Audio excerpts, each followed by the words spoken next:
చూసారా, నాకు ఇష్టమైన కుక్క, వాడు కూడా వెళ్ళడు వాకింగ్కి, కుక్కతో కలిసే వెళ్తాడు. కాబట్టి ఇంటికి రాగానే భార్య ఏదని అడగాడు, కుక్క ఏదని అడుగుతాడు. అదే ముందు మీద పడి నాకాలి ఒకసారి. కాబట్టి ఇప్పుడు నేను నా కుక్కను తలుచుకున్నాను అనుకోండి, నాకు ఉపశాంతి. ఏమంటే అప్పుడు ఉద్ధరణ కాదా అని మీరు అడిగారు అనుకోండి, ఒక్కనాటికి కాదు. ఎందుకో తెలుసా అండి, అది కాలంలో పోయేదే. కాలంలో పోయేదాన్ని పట్టుకున్నవాడివి నిన్నే ఉద్ధరిస్తుంది. కుక్క తోక పట్టుకుని గోదావరి ఈదడం అంటారు చూసారా, తను మునిగిపోయేది మిమ్మల్ని తేలుస్తుంది. కాలములో పుట్టి కాలములో పెరిగి కాలములో పడిపోయేదాన్ని కాలములో పడిపోకుండా ఉంచాలంటే కాలాతీతమైన దాన్నే పట్టుకోవాలి. కాలాతీత పరాత్పర రామ అంటాం. అందుకే పైకి నరుడు కానీ ఈశ్వరుడు కాదు. అలా అయితే ఏమంటే మరి మా ఆయన పాదాలు పట్టుకోవాలంటే మా ఆయన ఈశ్వరుడా? ఒక స్త్రీ ధర్మానికి సంబంధించినంత వరకు పతియే పరమేశ్వరుడు, అంతే. ఇంకా దానికి ఏమీ ఇతర వ్యాఖ్యానం లేదు. మగవాడికైతే తను తరించడానికి కాలాతీతమైన వస్తువుని పట్టుకోవాలి. అది కూడా వేదము చేత ప్రతిపాదింపబడినటువంటి ఒక స్వరూపాన్ని పట్టుకోవాలి, పట్టుకుని ఉద్ధరణ పొందాలి. స్త్రీకి అలా ఏం లేదు. వాడు నీచుడా, నీచుడు కాడా, మంచివాడా, మంచివాడు కాడా, ఇవేం అక్కర్లేదు. పతిని అనుగమిస్తే చాలు. రావణుడు చెడ్డవాడు, మండోదరి మహాపతివ్రతే, అనుగమించింది పతివ్రతే. తార పతివ్రతే, సీతమ్మ పతివ్రతే. అదేమిటండి మరి సీతమ్మ పాతివ్రత్యానికి ఒక గ్రేడు, మండోదరి పాతివ్రత్యానికి ఒక గ్రేడ్ ఉండవా? ఉండవు. పతిని అనుగమించడం ప్రధానం. సీతమ్మ ఎలా అనుగమించిందో మండోదరి అలా అనుగమించింది. పాతివ్రత్యం సంబంధంగా చెప్పాలంటే శ్రీరామాయణంలో సీతమ్మ తల్లిని తక్కెట్లో ఇటు కూర్చోబెడితే ఎంతో, మండోదరిని అటు కూర్చోబెడితే ఎంత, అంతకన్నా తేడా ఉంటుందని మీరు చెప్పకూడదు ఇప్పుడు రామాయణంలో. అంతే ధర్మం. వాళ్ళిద్దరూ కాదు, నేను మీ అందరిది అదే స్థాయి అని చెప్తాను తప్ప అంతకన్నా తక్కువవారు మీరని మాట్లాడే అధికారం రామాయణం నమ్ముకున్న ఎవ్వడికి ఈ దేశంలో లేదు. ఈ జాతిలో పుట్టిన ప్రతి స్త్రీ సీతమ్మయే అని నమ్మినవాడే రామాయణాన్ని నమ్మినవాడు అని లెక్క. కాబట్టి మీ అందరూ కూడా సీతమ్మలే, మీ అందరూ కూడా మీ భర్తని అనుగమించేవారే. పతిని అనుగమించి భార్య ఉద్ధరణ పొందుతుంది. పతి సతిని అనుగమించి పొందలేడు. ఆయన ఈశ్వరుణ్ణి పట్టుకోవాలి, కాలాతీతమైన ఈశ్వరుణ్ణి ఆయన పట్టుకోవాలి. మీరంటే భార్య భర్త కాళ్ళు పట్టుకోవాలి, పట్టుకుని ఉద్ధరణ పొందుతారు. ఇది ఎలా ఉంటుందో తెలుసా అండి, సనాతన ధర్మంలో సర్కస్లో చూడండి, ఒక ఆయన ఉయ్యాలా పట్టుకుంటాడు, ఆయన కాళ్ళు కింద ఉంటాయి, ఆ కాళ్ళు ఇంకోడు పట్టుకుంటాడు, ఆ కాళ్ళు పట్టుకుని వేలాడుతున్నవాడి కాళ్ళు ఇంకోడు పట్టుకుంటాడు. ఇప్పుడు మూడోవాడి భద్రత ఎక్కడుంది? పైన పట్టుకున్నవాడు పట్టుకున్న పట్టు మీద ఉంది కదా. వాడు జాగ్రత్తగా పట్టుకున్నాడు అనుకోండి, ఈ కింద అన్నీ కూడా సంతోషంగా ఉంటాయి, అది బాహ్యంలో.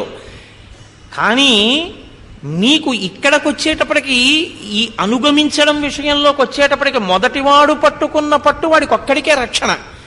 కానీ ఆయన వదిలిపెట్టేసిన వాడైనా కూడా ఆయన కాళ్ళు, పతి కాళ్ళు పట్టుకున్న స్త్రీ మాత్రం దెబ్బతిందు. వాడు చెడ్డవాడు కావచ్చు, కానీ భర్తని ఈశ్వరుడిగా ఉపాసన చేసినటువంటి స్త్రీ ఎవరుంటుందో ఆవిడ ఈశ్వరుడికే చేసినట్టు వేస్తుంది, అంతే. శాస్త్రం ఆయనకి ఇడ్లీ చేసి పెట్టింది, ఈశ్వరుడికి బాలభోగం చేసింది. ఆయనకి అన్నం వండి పెట్టింది, ఈశ్వరుడికి మహానైవేద్యం పెట్టింది. నేను మహానైవేద్యం పెడితే ఈశ్వరుడు తినాలి అంటే ఒక నియమం ఉంటుంది, ఏది పెట్టినా తింటాడు. కానీ ఒక్క చిన్న షరతు పెడతాడు, పత్రం పుష్పం ఫలం తోయం, ఏదైనా తింటాను. ఎప్పుడు? యోమే భక్త్యా ప్రయచ్చతి, భక్తితో పెడితే తింటాను. అదేగా పెద్ద ఇబ్బంది, అక్కడ వస్తుంది ఇబ్బంది అంతా. అది పురుషుడికి కష్టం. స్త్రీ దగ్గరికి వచ్చేటప్పటికి ప్రీతితో పెట్టడం అన్నది చాలా సాధారణంగా జరిగిపోతుంది. అయ్యో పాపం అలసిపోయి వచ్చారు, ఆయనకి అన్నం పెడదామని పెడుతుంది. నేను ఈశ్వరుడికి పెట్టేటప్పుడు, మహానైవేద్యం పెట్టేటప్పుడు తొందరగా నేను భోజనం చేయాలి, గబగబా ఏదో పెట్టేద్దాం, మధ్య మధ్య గబగబా పెట్టి నేను అన్నానికి వెళ్ళిపోతాను. మీరు అలా వెళ్ళరు. మీరు మెల్లిగా తినండి నేను తింటానులేండి, మీరు తినండి నేను తింటానులేండి అంటారు. మీరన్న మాట చేత మీరు తరించిపోయారు అంతే. పతిని అనుగమించి సనాతన ధర్మంలో ఆడది బాగా తరిస్తుంది యథార్థానికి. పురుషుడు తరించడంలో భక్తితో పట్టుకోవడం అన్నది రావాలి. ఎందుకంటేనండి, నేను మీతో ఒక యథార్థం మనవి చేస్తున్నాను. ఉపాధికి ఒక లక్షణం ఉంటుంది. అన్ని ఉపాధులకు ఒకలా తరించే అవకాశం లేనట్టే మనుష్య ఉపాధి యందు కూడా మళ్ళీ స్త్రీ ఉపాధికి పురుష ఉపాధికి తరించడంలో తారతమ్యం వస్తుంది. స్త్రీ వివాహమై పతిని పట్టుకుంటే చాలు తరిస్తుంది. పతిని పట్టుకోవడం అంటే అనుగమించి, పతిం విశ్వస్యాత్మేశ్వరగం శాశ్వతగం శివమచ్యుతమైన పతిని పట్టుకుని తరిస్తాడు. ఒకవేళ ఆయన అలా పట్టుకుని ఆయన పాదాలు ఈవిడ పట్టుకుని ఉంటే వీళ్ళిద్దరూ కాదు, దశ పూర్వేషాం దశ పరేషాం తరిస్తాడు. ఇది తెలుసుకుని ఉండడం శ్రీరామాయణం యొక్క సందేశం. అది సుందరం, అది సౌందర్యం. అది పట్టుకోనప్పుడు ఇంకా మీరు ఎన్ని సౌందర్యాలు పట్టుకున్నా పట్టుకోవలసిన సౌందర్యం విడిచిపెట్టి మిగిలినవన్నీ పట్టుకున్నట్టు. ఉపయోగం ఏముందండి దానివల్ల ఉపయోగం ఉండదు. ఏది పట్టుకోవాలో అది విడిచిపెట్టారు. అందుకే మనకి పెద్దలు ఎప్పుడూ ఒక మాట చెప్తారు, వీడికి పట్టు విడుపు రావండి అంటారు. అసలు మనకి నేర్పేది ఏమిటో తెలుసా అండి? సనాతన ధర్మంలో తరించడం అన్నది దేని మీద ఉంటుందంటే ఈ పట్టు విడుపు మీదే ఉంటుంది. పట్టుకోవాలి, వదిలేసేటప్పుడు వదిలేయాలి. వదలకుండా పట్టుకున్నా తరించరు, పట్టుకుని వదలకపోయినా తరించరు. అదేమిటండి అంటారేమో మీరు. అందుకే కట్లు అలా వేస్తారు. గుంటూరు జిల్లా వాళ్ళకి బాగా తెలుస్తుంది. పత్తికి కట్టేస్తే ముందు ఒక తాటితో గట్టిగా దగ్గరికి మోకాళ్ళతో గుద్ది కట్టేస్తారు. ఆ పత్తి కిందకి రాలకుండా ఉంటుంది బేల్. ఇప్పుడు ఆ బేల్ని మెషిన్ మీదకి పంపిస్తారు. మెషిన్ ఏం చేస్తుందంటే గట్టిగా నొక్కుతుంది దగ్గరగా. అది బాగా దగ్గరగా నొక్కేస్తే ఈ కట్టు ఏమవుతుందో తెలుసా అండి? అది దగ్గరగా నొక్కుపోయింది కదా, ఈ కట్టు ఊడిపోతుంది. అప్పుడు అది బీడింగ్ వేస్తుంది, ఓ స్టీల్ బీడింగ్ వేసి క్లిప్ చేసేస్తుంది. ఇప్పుడు ఆ బేల్ని మీరు దాని మీద శానం పెట్టి పెద్ద సుత్తట్టుకొచ్చి దాన్ని బద్దలు కొడితే తప్ప మీకు ఆ బేల్లోంచి కాటన్ అంటే పత్తి ఊడి రాదు. జూట్ అయినా అంతే, మీకు గోనుగుడ్డలు సంచులు అలాంటివైనా అంతే, బేల్ చేసేస్తారు. ఇక మీరు దాన్ని వేగంలో బారాయండి, కిందకి దొల్లించేయండి, ఒక గోను సంచి ఊడి కింద పడదాం అలా వేసేస్తారు కట్టు. ఒక కట్టు వేసేది ఊడిపోయి ఇంకో కట్టు వేసుకోవడానికి. ఈ కట్టు వేసేస్తే సరిపోతున్న గోను సంచులు వాడుకోవడం కుదురుతుందా? గుణపం పెట్టి బదలగొట్టి గోను సంచులు తీసుకుని వాడుకోవాలి. బ్రహ్మచర్యం అన్న కట్టు గృహస్థాశ్రమం అన్న కట్టేసేటప్పుడు ఈ కట్టు తీసేస్తారు. గృహస్థాశ్రమం అన్న కట్టు ఇది సుఖం కాదన్న వైరాగ్యం వచ్చాక ఈ కట్టు తీసి వానప్రస్థం అన్న కట్టేస్తారు. వానప్రస్థం యొక్క ప్రయోజనం వచ్చేసాక ఆ కట్టు తీసి సన్యాసం అన్న కట్టేస్తారు. అన్ని కట్లు వదిలిపోయాక అసలు కట్లు వేసుకోవలసిన అవసరం లేని అనంతమునందు కలిసిపోతాడు.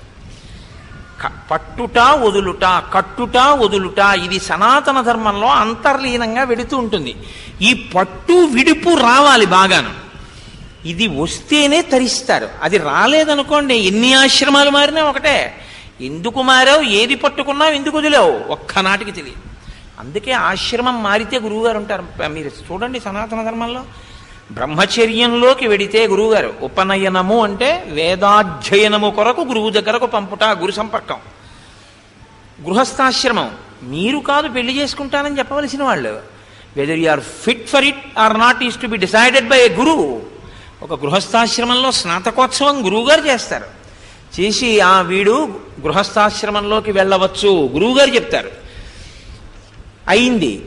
వానప్రస్థంలోకి వెళ్ళవచ్చు గురువుగారు చెప్తారు. సన్యాసం ఇవ్వవచ్చు ఎవరిస్తారు? సన్యాసం ప్రభుత్వాలు ఇవ్వవు. సన్యాసాలు స్వచ్ఛంద సంఘాలు ఏమి ఇవ్వవు. అదేం సర్టిఫికెట్ కాదు. మీ వైరాగ్యాన్ని చూసి ఇంతకు ముందు సన్యసించిన వాడు మీకు సన్యాసం ఇవ్వాలి. కాబట్టి ఇప్పుడు మీరు తరించడం అన్నది ఎవరి మీద ఆధారపడింది? గురువు మీదే. కట్టు వేసినా కట్టు విప్పినా గురువుగారే. యోమే భర్త సమే గురువు అందావిడ. నా గురువు ఎవరో తెలుసా? రాముడే అని. ఆవిడ వేసుకుంది కట్టు అలాగా. ఇది సౌందర్యం, అది ధ్యాన నిష్ట. ఈ నిష్ట కలిగినటువంటి తల్లి ఏం చేసిందో తెలుసా అండి? తను రాముడితో కలిసి ఉంటే ధ్యానమునందు ఏమవ్వాలి? రాముడి లక్షణాలే సీతమ్మకి రావాలి. మీరు ఓ ఇనం ముక్క పట్టుకొచ్చి ఓ మేకో పట్టుకొచ్చి అయస్కాంతం మీద అదే పనిగా రుద్దారనుకోండి, ఈ మేకు ఏమవుతుందో తెలుసా అండి? అయస్కాంతం అయిపోతుంది. అయిపోయి ఇప్పుడు ఈ మేకుని గుండు సూది దగ్గరికి ఎట్టుకెడితే గుండు సూదిని మేకు లాక్కుంటుంది. రాముడి లక్షణాలు సీతమ్మకి రావాలి ఉపాసనలో. అది ధ్యానమునందు నిష్ఠ అంటే అది. అందుకే ఒక పురుగు వెళ్ళి ఒక కందిరీగా అదే పనిగా తిరిగిందనుకోండి, ఏదో భ్రమర కీటక న్యాయం అంటారు చూసారా, అలా కీటకం చూసి చూసి చూసి చూసి గూట్లోంచి అదే పనిగా చూస్తే సీతాకోక చిలుక పైన గండు తుమ్మె తిరుగుతుంటే చూసి చూసి చూసి చూసి ముందు భయంతోటో విహ్వలతతోటో అలా దాని వంకే చూసి చూసి చూసి చూసి చూసి దృష్టి కేంద్రీకరించి ఇది అది అయిపోతుంది, అయిపోయి ఇది ఎగిరిపోతుంది, అంతే భ్రమరం అయిపోయి ఒక కీటకము భ్రమరం అయిపోతుంది. ధ్యానమునందు మీరు ఏ వస్తువుని బాగా పట్టేసుకుంటున్నారో మీరు ఆ వస్తువు అయిపోతారు. లేకపోతే దానికి అర్థం లేదు. ఎప్పుడూ విడివడి ఉంటే అర్థం లేదండి, ఒకటి అయిపోతుంటేనే అర్థం. అందుకే కదా శంకరులు రెండు కానిది అన్నారు తప్ప ఒక్కటి అని ఆయన అనలేదు. ఒకటి అనాలంటే ఆయన ఏకం అనాలి, అద్వైతం అన్నారు, రెండు కానిది అన్నారు. బహువచనంగా బయలుదేరి ఏకంలోకి వెళ్ళాలని అసలు దాని ప్రయాణం అలా ఉంటుంది, దాని గమ్మత్తు అలా ఉంటుంది. కాబట్టి ఇప్పుడు ఈవిడ రాముడు కావాలి. ఈవిడ రాముడు అయితే ఏమవ్వాలి? రాముడి దగ్గర ఒక గొప్ప లక్షణం ఉంది. ఏమిటి ఆ లక్షణం అంటే, ఆయనకి సమాజంలో రామాయణంలో ఆయన ఎవరినీ పనికి మాలినవాడు అండం. శంకరాచార్యుల వారు ఎలా అనరో రాముడు అలా అండు. శంకర భగవత్పాదులు చూడండి, అన్నిటిలో మంచిని తీసుకుంటారు ఆయన తప్ప చూడగానే ఇది పనికి మాలిందని ఆయన ఏమనరు ఎక్కడాను. మీరు శంకర విజయాలు చదివితే రాముడు అంతే, వీడు పనికి మాలినవాడు అండవు, వాడిలో మంచి గుణాన్ని తీసుకుంటాడు, చెడు తొలగిపోవాలని కోరుతాడు. వాడు ఇంకా పూర్తి చెడైపోయాడు అనుకోండి, వాడి వల్ల సమాజం పాడైపోతుంది, వాడు ఆ శరీరంతో ఉండడం మంచిది కాదని తీసేస్తాడు దయతో. కాబట్టి సంహార ప్రక్రియ దయాస్వరూపం అన్నారు పెద్దలు. కాబట్టి అందుకు తీసేస్తాడు రాముడు. లేకపోతే అవకాశం ఇచ్చాడు రావణాసురుడికి కూడా. ఇప్పుడు సీతమ్మ తల్లి రాముడు అయిపోయిందని ఏమిటి గుర్తు ధ్యానంలో? హనుమ చెప్తున్నారండి, హనుమ కన్నులలోంచి చెప్తున్నారు మహర్షి. ఏది చెప్పినా మీరు గుర్తుపెట్టుకోవాలి. సుందరకాండ వాల్మీకి రచన అని మీరు అనేయడానికి కుదరదు. ఎందుకంటే హనుమ చూస్తున్నారు, ఆవిడ మనస్సుని చూస్తున్నారు. బాహ్యనేత్రానికి మనస్సుని చూసే శక్తి లేదు. మరి హనుమ చూస్తున్నారని, హనుమ చూస్తున్నదేదో బుద్ధి చేత, దాన్ని వాల్మీకి ఎలా తెలుసుకోగలిగారు? బ్రహ్మగారి వరం ఆచమనం చేస్తే నీకు మనసు తెలుస్తుందని, మనస్సులలో ఉన్న విషయాలు కూడా నీకు తెలుస్తాయని. కాబట్టి ఇప్పుడు ఆవిడ ధ్యానమునందు రాముడయింది. అందుకే చిట్ట చివర ఆవిడ ఏమంటుందంటే, మీకేం భయం లేదు, నిజంగా నేను రాముడితో కలిసిపోయిన రోజున మిమ్మల్ని అందరినీ కూడా క్షమించేస్తానులేండి, మీ ఎవరిని నేనేం చేయనంటాను. ఏమనాలండి? మీరు నన్ను చాలా బాధ పెట్టేశారనుకోండి, నాకు ఒరే ఆయన మీరంత బాధ పెడుతున్నారు, ఆయన ఆదుకునేవాడు వచ్చేస్తున్నాడు తొందరలోనూ, అయ్య బాబాయ్ ఆయన వచ్చాడంటే ఈయన స్థితి ఎలా ఉంటుందో తెలుసా అన్నారు అనుకోండి. అయ్యి బాబాయ్ ఏమండి ఒకవేళ నిజంగా అలా వచ్చేస్తాడో ఏమిటో అని మీరు నా కాళ్ళ మీద పడి, ఏమండి నిజంగా మీ రక్షకుడు ఎవరో ఉన్నట్టు, ఆయన వచ్చేసిన తర్వాత మమ్మల్ని ఏం అనకండే అన్నారనుకోండి. ఏం ఊరుకుంటాననుకున్నావా, రాణి చెప్తానన్నాను అనుకోండి. నేనేమైనట్టు ఆయన ఎలా అయ్యాను ధ్యానంలో? ఆయన దయామయుడు, నేను క్రూరుణ్ణి. ఏమయ్యాను ధ్యానంలో? యాక్షన్ చేశాను, ధ్యానం చేసినట్టు అంతే. మీకేం పర్వాలేదన్నాను అనుకోండి, నేను ఏది ధ్యానం చేశానో అది నేను అయ్యాను కదండి. ఇది నిరూపిస్తారు మహర్షి ఎదర. రాక్షస స్త్రీలందరికీ ఆవిడ అభయం ఇస్తుంది. ఇప్పుడే త్రిజటా స్వప్నంలో రాముడు వస్తాడని ఆవిడంటే, రాముడు వచ్చి శుభవార్త విన్న రోజున మీ అందరికీ నా రక్ష అంది. అది రాముడి లక్షణం. 10 నెలల ధ్యాన ఫలితం ఏమిటంటే ఆవిడ రాముడు కావడం. సనాతన ధర్మంలో ఇది చాలా గొప్ప విషయం. మీరు దేన్ని పట్టుకున్నారో అది మీరు కావాలి తప్ప, ఎప్పటికీ విడివిడే ఉంటావు తప్ప అలా అవడమే కుదరదు అన్నాను అనుకోండి, అప్పుడు అసలు మిగిలిన ప్రక్రియల్లో చాలా వాటికి అర్థం లేకుండా అయిపోతుంది. అది లేకుండా పూరించి ఉపాసన రహస్యాన్ని ఆవిష్కరించిన కాండ కాబట్టి సుందరకాండ. ఇది ఒక ఇవాళ ఇలా కూర్చుని కళ్ళు మూసేటప్పటికీ నేను ధ్యానించే వస్తువుని అయిపోను. అలా నేను చెయ్యగా చెయ్యగా చెయ్యగా చెయ్యగా ఆ వస్తువునవుతాను. సుందరకాండలో సీతమ్మ ఇలా కొన్ని నెలలు ఎంత ప్రతిబంధకం వచ్చి ధ్యాన వ్యగ్రతని పొందిందో అంత బాగా అరగదీసేస్తున్నట్టు మీకునే ఇస్కాంతం మీద. ఇప్పుడు ఆనుకూల్యత ఎవరికి వస్తోంది? సీతమ్మకు వస్తోంది. ప్రతికూలత ఎవరికి వస్తోంది? రావణుడికి వస్తోంది. ఇది ఈశ్వర శాసనం. ఆవిడ ఎంత ఉపవసించి ధ్యాననిష్టలో ఉండగా ప్రతికూలమైన మాటలు మాట్లాడుతున్నాడో అంత పాపం పెరిగిపోతుంది. నేను ఏదో మీ పనిలో మీరుంటే వచ్చి నేను మాట అన్నాను అనుకోండి, ఆ పాపం వేరు. మీరు మనసు కుదురుగా పెట్టుకుని ఏకాంతంలో కళ్ళు మూసుకుని ఈశ్వరుణ్ణి ధ్యానం చేస్తుండగా వచ్చి మరీ మిమ్మల్ని తిట్టాననుకోండి, ఆ పాపం వేరు. ఇప్పుడు మీ తపోభంగం చేసినటువంటి ఫలితం కూడా నాకు పడిందా లేదా? ఎందుకంటే ధ్యానము తపస్సే. ఇప్పుడు ఆవిడ ధ్యానము చేయడం వల్ల రావణుడి మరణం మరింత దగ్గర అవుతోంది. కాబట్టి మీరు సుందరకాండని బహుభంగిమల చూడవలసి ఉంటుంది. కాబట్టి వీళ్ళందరూ ఉన్నారు చూసావా దిక్కుమాలినాడు, వీళ్ళందరినీ పెట్టేసి ఎంత పాపం ఎంత బాధ పెట్టేశాడో అనకూడదు. బాధ పెట్టేద్దాం అనుకున్నాడు, కానీ నిజానికి ఆవిడికి ఏం బాధ కలిగిపోలేదు. ఆవిడికి బాధ కలిగిపోతే ప్రమాదం ఎవరికంటే రావణుడికి. నిన్న మీకు చెప్పానుగా హనుమ ఎందుకు రావాల్సి వచ్చిందో. ఆ నీరు ఇంకా ఎక్కువ పడితే ఎంత ప్రమాదం వచ్చేదో. కాబట్టి ఈ స్థితిని మహర్షి అందంగా చూపిస్తారు. ఇదే నేను మీతో అన్నానే, కంటికి చెవికి కూడా బాధ పెట్టేటటువంటి రూపంగా ఉండడము అని. మాంసశోణిత దిగ్ధాంగీ మాంసశోణిత భోజనా తా దదర్శ కపిశ్రేష్టో రోమహర్షణ దర్శనా. ఎంత చమత్కారంగా మాట్లాడతారో మహర్షి. ఆ మాంసమును తింటూ ఒంటి నిండా నెత్తురు పూసుకున్నటువంటి రాక్షస స్త్రీలు అక్కడ ఉన్నారు. ఇది ఎవరు చూస్తున్నారంటున్నారు? తా దదర్శ కపిశ్రేష్టో, హనుమ చూస్తున్నారు. చూస్తున్న హనుమకి ఆవిడ ధ్యాన నిష్ట తెలుస్తోంది, ఆవిడ పాతివ్రత్యం తెలుస్తోంది. ఇన్నిటి మధ్య ఆవిడ దేన్ని పట్టుకుందో తెలుస్తోంది. ఇది తెలియట్లేదు ఎదురుగుండా ఉన్నవాడికి. ఎవరింట్లోకి తీసుకొచ్చానని ఒకడు అనుకుంటున్నాడో వాడికి ఆవిడ అర్థం కావట్లేదు. ఆవిడే చెప్పినా అర్థం కాదు. ఏమీ చెప్పకుండా ఈయనకు అర్థం అవుతోంది. ఈయనకు అర్థం అవ్వడం ఈయన బుద్ధి ప్రచోదనం, అర్థం అవ్వకపోవడం ఆయన బుద్ధి వైక్లభ్యం. బుద్ధికి వైక్లభ్యం వచ్చినా బుద్ధికి ప్రచోదనం వచ్చినా అమ్మవారి అనుగ్రహం, అంతే. అంతకన్నా ఇంకో మాట అనడానికి ఏం లేదు శాస్త్రంలో. కాబట్టి అది ఆ తల్లి వైభవంగా సుందరకాండ. కాబట్టి ఇప్పుడు మహర్షి అంటారు తెల్లవారింది. మరి రాత్రి వచ్చి కదండి అన్వేషణ మొదలుపెట్టారు. తెల్లవారుతోంది. సారామ రామమహిషి రాఘవస్య ప్రియాసతి వన సంచార కోచల నునయేష్యతి జానకి, సంధ్యావందనానికి వస్తుంది అన్నారుగా.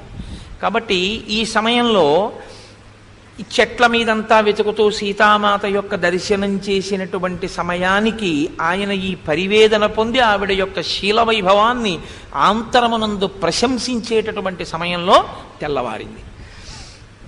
షడంగవేద విదుషాం క్రతు ప్రవర యాజినాం శుశ్రావ బ్రహ్మఘోషాంశ్చ విరాత్రే బ్రహ్మరక్షసాం. వేదములలో ఉండేటటువంటి మంత్రములను సుస్వరముతో చదువుతున్నటువంటి ఘోష వినపడుతోంది. వేదనాదం వినపడడం చాలా మంచిది. మనం వేదం చదవక్కర్లేదు, వేదాన్ని వినగలిగితే చాలు. వేదం దగ్గరికి వెళ్ళేటప్పటికీ అదొక గొప్ప విషయం. మీరు వేదం చదువుకుని ఉండక్కర్లేదు. వేదం చదువుకుని ఉండక్కర్లేదంటే చదవద్దన్నది నా ఉద్దేశ్యం కాదు. చదువుకోలేదని బెంగ పెట్టుకోక్కర్లేదు వయసు దాటిపోయాక. చదువుకోకపోయినా వేదం చదువుకున్నవాడు కనపడ్డప్పుడు ఆ గౌరవం ఇచ్చి, అయ్యా స్వరం ఒక్క పన్నం చెప్పండి అని వారు పన్నం చెప్తే నీకున్నది తాంబూలం ఇచ్చి నువ్వు నమస్కరించగలిగితే అదొక ప్రజ్ఞ, అది భక్తి. ఎందుకంటే వేదము ప్రమాణము. మీ జీవితానికి కర్మకి అంతటికీ కూడా ఏది చెయ్యాలన్నా వేదమే ప్రమాణంగా ఉంటుంది తప్ప వేదో నిత్యమధీయతాం తద్విదితం కర్మస్వనుష్ఠీయతాం, దాన్ని బట్టే చేయవలసి ఉంటుంది. వేదం వినపడుతోంది, తెల్లవారుజామును లేచాడు. మంచిదా కాదా? చాలా మంచిదే. లేవడం అనేటటువంటిది శరీరానికి సంబంధించిన విషయం. మనసు లేదనుకోండి లేస్తుంది. లేచిన శరీరం దేనికి పనికి రావాలి? ఉత్తర క్షణంలో స్నానం చేయడానికి వెళ్ళాలి. మనసు ఏం చేయాలి? శరీరాన్ని స్నానం చేయడానికి వెళ్ళమని మనసుకో శక్తి ఉంది, అది విడిపోతుంది. విడిపోయి అది ఏదో స్మరించడం మొదలు పెడుతుంది. అది ఏదో పనికి మాలినవి స్మరించకూడనివి స్మరించింది అనుకోండి తెల్లవారుజామున మళ్ళీ దోషభూయిష్టం అవుతుంది. ఇందుకు కదా శంకర భగవత్పాదులు మహానుభావుడై జగద్గురువై సమస్త జాతిని ఉద్ధరించారంటే స్మరణము మనసు యొక్క లక్షణం. కాబట్టి ఆయన ప్రాతకాలమునందు స్నానం చేస్తే కానీ కర్మాధికారం లేదు. స్మరించే మనసుకి అధికారం ఏమిటి? దానికి శౌచం ఏమిటి? ఈశ్వర స్మరణమే దానికి శౌచం. బాహ్య స్నానమే శరీర శౌచం. దీని మీద నీళ్లు పోస్తే తప్ప ఇది సంధ్యావందనానికి కూర్చోకూడదు. భగవంతుణ్ణి తలుచుకోవడానికి మనసుకి ఏం చేస్తావు? తలుచుకునేటట్టు చేస్తే చాలు. కాబట్టి ఎలా తలుచుకోవచ్చో శంకరులు నేర్పారు ఈ జాతికి. ప్రాతస్మరామి లలితా వదనారవిందం ప్రాతర్నమామి పరమేశ్వర పాద పద్మం పద్మోద్భవామర మునీంద్ర మనోనివాసం పద్మాక్షనేత్ర సరసీరుహ పూజనీయం అని. మహానుభావుడు కదండి శంకర భగవత్పాదులంటే. అందుకే ఆఖరికి దాంట్లోంచి కదా వెంకటేశ్వర సుప్రభాతాన్ని ఇమిటేట్ చేశారన్నాను. అమ్మవారి యొక్క కపోలములను బుగ్గలను ముట్టుకుని రాత్రి అమ్మవారిని గాఢంగా కౌగలించుకొని తల్లి యొక్క స్తనముల మీద పరమశివుని యొక్క చెయ్యి పడిన కారణం చేత అమ్మవారి ఒంటికున్న అంగరాగములు పరమశివుడి యొక్క చేతులకు అంటుకున్నాయి. అలా అంటుకున్నటువంటి చేతిని నేను చూస్తున్నానన్నారు. ప్రాతస్మరామి పరమేశ్వర పాద పద్మం అంటూ ఆ మహర్షులు పూజ చేసినటువంటి పాదములను అమ్మవారి బుగ్గలు పుణకడం వల్ల ఆ చేతులకు అంటుకున్నటువంటి అంగరాగములతో కూడిన పరమశివ హస్తాన్ని, తల్లిదండ్రుల మధ్య అనురాగాన్ని కొడుకుగా దర్శించడం జగత పితరవ్ వందే పార్వతీ పరమేశ్వరవు. దాంట్లోంచే కమలాకుచ చూచుక కుంకుమతో నియతారు నితాతుల నీలతనో కమలాయతలోచనలోకపతే విజయీభవ వెంకట శైలపతే అని అన్నం సుప్రభాతంలోకి తీసుకున్నాడు. శంకర భగవత్పాదులు ఇచ్చింది ఆ శ్లోకం. అంతకుముందు ఆయన అనుభవించినటువంటి హృద్యమైనటువంటి సన్నివేశం అది. కాబట్టి ప్రాతస్మరామి, తెల్లవారి లేస్తే స్మరణ మనసుది, కర్మ శరీరాన్ని. స్మరణ శరీరానికి ఏం లేదు. నిన్న మీకు చెప్పాక చిజ్జడ గ్రంథి శరీరం. స్మరించగలిగిన శక్తి ఉన్న మనస్సు దేన్ని స్మరిస్తే తరిస్తుందో దాన్ని స్మరించడానికి అవకాశం ఇచ్చారు శంకరాచార్యులు వారు. ఇప్పుడు లేవడం గొప్ప, లేచి స్మరించవలసినది స్మరించడం గొప్ప. లేవడం గొప్ప కాదు, లేవడం గొప్ప కాదనడానికి లేదు. లేవడం కూడా మంచిదే, ఎందుకంటే అసలు లేవకపోవడం కన్నా లేవడం మంచిదేగా. కానీ లేచి స్మరించకూడదని స్మరిస్తే అత్యంత ప్రమాదహేతు. మహర్షి ఎక్కడైనా చెప్పారా అలాగా? అలా చెప్పరు. నేను మీతో మనవి చేసింది అదే. అలా ఏమీ సర్టిఫికెట్లు ఇవ్వకుండా మాట్లాడడమే సుందరకాండ. కానీ మహర్షి ఒక మాట చెప్పారు. అక్కడ ఒక తివాచి ఉంది. మహీకృత పర్వతరాజిపూర్ణ శైలాకృతా వృక్షవితానపూర్ణా వృక్షాకృతా పుష్పవితానపూర్ణా పుష్పంకృతం కేసరపత్రపూర్ణం. ఈ బ్రహ్మాండము భూమి మీద ఉన్న పర్వతాలు, పర్వతాల మీద ఉన్న చెట్లు, చెట్లకున్న పువ్వులు, పువ్వులకున్న కేసరములు చెక్కారు. ఈ భూమి తల్లి.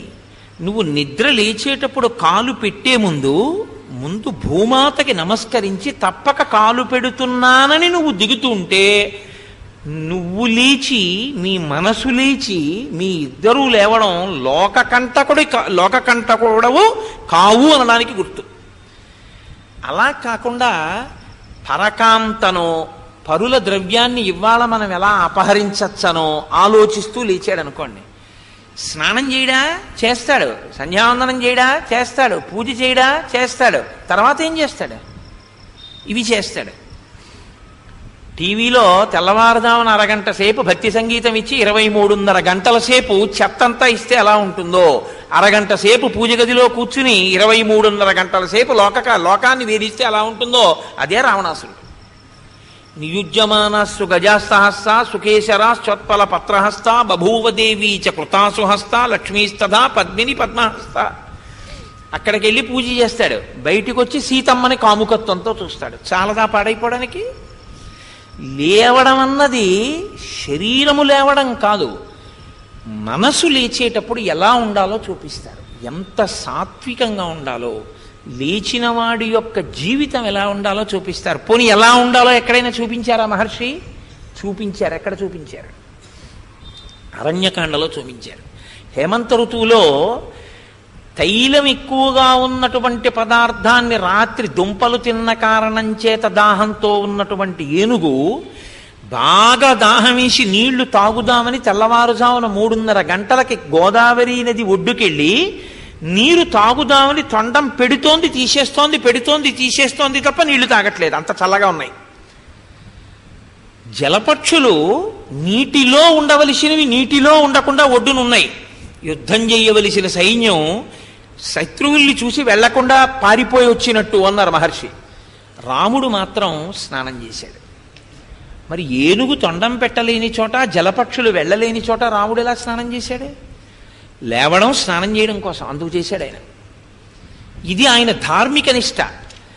అప్పుడు లక్ష్మణుడు అన్నాడు పక్కన నిలబడి, మీరు విన్నారు అరణ్యకాండలో, అన్నయ్య భరతుడు కూడా ఇలాగే అక్కర్లేని కష్టాన్ని నెత్తి మీద వేసుకుని నీ మీద భక్తితో సరయూ నదిలో స్నానం చేస్తుంటాడన్నయ్య అన్నాడు. అవునరా తమ్ముడు అన్నాడు. అన్నయ్య అంత మంచి తమ్ముడు భరతుడికి, నీకు మంచి తమ్ముడు, ఈయనకి అన్నగారు కదా, నీకంత మంచి తమ్ముడైన భరతుడు, అంత గొప్ప తండ్రి దశరథుడి కొడుకు, అంత నీచ స్వభావం ఉన్న కైక తల్లి ఎలా అయిందన్నయ్య అన్నాడు. రాముడు అన్నాడు వెంటనే, భరతుడి గురించి ఇంకా ఏమైనా మాట్లాడు, అమ్మ గురించి ఇప్పుడేమి ఇంకా మాట్లాడకన్నాడు. ప్రాతస్మరామి, పొద్దున్న తలుచుకుంటే నమస్కారానికి తలుచుకో, అంతేగాని పొద్దున్నే తలుచుకున్నప్పుడు అత్తగారిని మీద కోపంతో, మామగారి మీద కోపంతో తలుచుకోకూడదు, నాన్నగారిని కోపంతో, అమ్మని కోపంతో, గురువుగారిని కోపంతో తలుచుకోకూడదు. ఆ కాలము అటువంటిది. అందుకే దేశము కాలము ఈ రెండిటికి చాలా గొప్ప పాత్ర ఉందండి. సనాతన ధర్మంలో ఎప్పుడు పడితే అప్పుడు చేయరు, దానికి ఒక నియమం ఉంటుంది. సంవత్సరాలు ఎప్పుడో అని మీరు అడిగారు అనుకోండి, దానికి ఒక పద్ధతి ఉంటుంది. 12 నెలలు పూర్తవ్వాలి, చైత్రమాస ప్రారంభం సూర్యోదయంలో పాడ్యమి ఉండాలి, ఉంటే ఉగాది ప్రారంభం, కొత్త సంవత్సరం ప్రారంభం. అంతేగాని సూర్యోదయం అయిందో సూర్యాస్తమయం అయిందో, అసలు ఏముందో ఏం ఊడిపోయిందో, గడియారం ఆగిపోయి చూపించిందో, పావుగంట ముందు చూపించిందో ఏమీ తెలియకుండా అర్ధరాత్రి 12ంటికి కొత్త సంవత్సరం వచ్చిందన్నాం ఈ జాతికి తెలియదు, సనాతన ధర్మానికి తెలియదు. సనాతన ధర్మానికి తెలిసి ఉన్నది ఏమిటంటే ఖచ్చితమైన లెక్కతో సూర్యోదయ సూర్యాస్తమయాన్ని, చంద్రోదయ చంద్రాస్తమయాన్ని లెక్క కట్టి నక్షత్రాలతో కొత్త సంవత్సరాన్ని కానీ, నెలని కానీ, శుక్లపక్షాన్ని కానీ, కృష్ణపక్షాన్ని కానీ, తిథిని కానీ చెప్తుంది. అది ఈ జాతి యొక్క గొప్ప ఐశ్వర్యానికి మనం వారసులం సనాతన ధర్మంలో. ఇటువంటి ఐశ్వర్యం ఇంకెవరికి లేదు, ఇది మన అదృష్టం. కాబట్టి నువ్వు లేవడం గొప్ప కాదు, లేచి ఏం చేస్తున్నావు ఎప్పుడు గొప్ప కాదు. లేచి చెయ్యకూడని పని చేసినప్పుడు నువ్వు లేచి ప్రయోజనం ఏమిటి? ఇది మహర్షి చెప్తారా? చెప్పరు. ఆయన అక్కడ ఏం చేశారో చెప్తారు, ఈయన ఇక్కడ ఏం చేస్తున్నాడో చెప్తారు. మీరు ఈయన ఎలా చేశాడో అలా చేద్దాం అనుకుంటే మీకు ఇంకో 9 తలకాయలు ఇచ్చినా ఉండవు. ఆయన ఎలా చేశాడో మీరు అలా చెయ్యాలనుకుంటే యుగాలు మారిపోయినా మీరు పూజింపబడతారు. ఇది చెప్పడం సుందరకాండ అంతే. నేను అందుకే మీతో మనవి చేసేది అడుగడుగున ఉపాసనకాండ సుందరకాండ అని. కాబట్టి ఇప్పుడు వేదం వినపడుతోంది. అథ మంగళవాదిత్ర్యై శబ్దై శ్రోత్ర మనోహరై ప్రాబుధ్యత మహాబాహు దశగ్రీవో మహాబల. దశకంఠుడు అతని అనుచరులు కూడా మంగళకరమైనటువంటి ధ్వనులకు మేల్కొన్నారు. ఏ ధ్వనికి పడితే ఆ ధ్వనికి మేల్కొనకూడదు కదా. అలా ఎందుకండి మేల్కొనకూడదు అని మీరు నన్ను అడగచ్చు ఓ మాట. అలా లేస్తే ఏమవుతుందంటే మీ మనస్సు యొక్క ఉద్విగ్నత వెళ్ళిపోతుంది.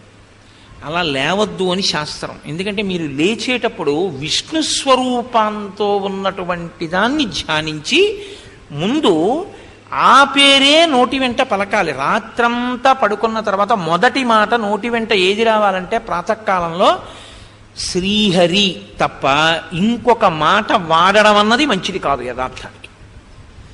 ఒక్క శ్రీహరి శ్రీహరి శ్రీహరి శ్రీహరి 3 మాటలు. ఎందుచేత అంటే శ్రీకారంతో ప్రారంభమై ఆ రోజు కాలము చేత మీరు అనుభవించవలసిన పాపము దుఃఖ రూపంలో రాబోతుంటే అది జాగృతావస్థకి ప్రారంభం కాబట్టి ఆయన ఆ పాపమును హరించి దాని స్థానంలో మీ మనసు సుఖపడేటట్టు సంతోషించేటట్టు మీరు బాధపడకుండా ఉండేటట్టు మీరు చేసిన పాపమును మన్నించి మిమ్మల్ని సంతోషపెట్టగలిగినటువంటి అఖిలాండ కోటి బ్రహ్మాండ నాయకుడు ఆయన. ఆయన అలా మీ పాపాన్ని మన్నించి మీకు మంచినిచ్చినా అడగగలిగిన వాడు లేడు. ఆయన అలా క్షమించకపోతే ఈశ్వరుడే కాడు. పాపానికి పాప ఫలితమే, పుణ్యానికి పుణ్య ఫలితమే, నువ్వు అంటే మాత్రం నేను ఇస్తానా అన్నాడు అనుకోండి, ఇంకెందుకు మీరు నేను స్మరించడం. అందుకే నమ శివాభ్యాం అశుభాపహాభ్యాం. మీరు భక్తితో స్మరిస్తే ఆయన మీ పాపం తీస్తాడు. లేకపోతే వెంకటేశ్వరుడు అన్న మాటకు అర్థమే లేదు. వేం కటతీతి ఇది వెంకట. మీ పాపాన్ని తీయగలడు. ఏది నిప్పెట్టకుండా వెంట్రుకల రూపంలో తీసేస్తాడు. అందుకు కాదు తలనీలాలు ఇచ్చేస్తాం. పాపములను తీయగలిగిన వాడు కాబట్టి వెంకటేశ్వరుడు. అసలు పాపమే తీయడు ఈశ్వరుడు అంటే. అప్పుడు ఆయన ఇంకా క్షమాభిక్ష పెట్టడు అని దాని అర్థం. ఆయన క్షమాభిక్ష పెట్టని వాడైతే మీరు ఇంకెళ్ళి ఆయన కాళ్ళు పట్టుకోవడం ఎందుకండి అసలు? అసలు మీ పాపమును మన్నించగలిగిన ప్రజ్ఞ ఈశ్వరుడికి గురువుకి లేకపోతే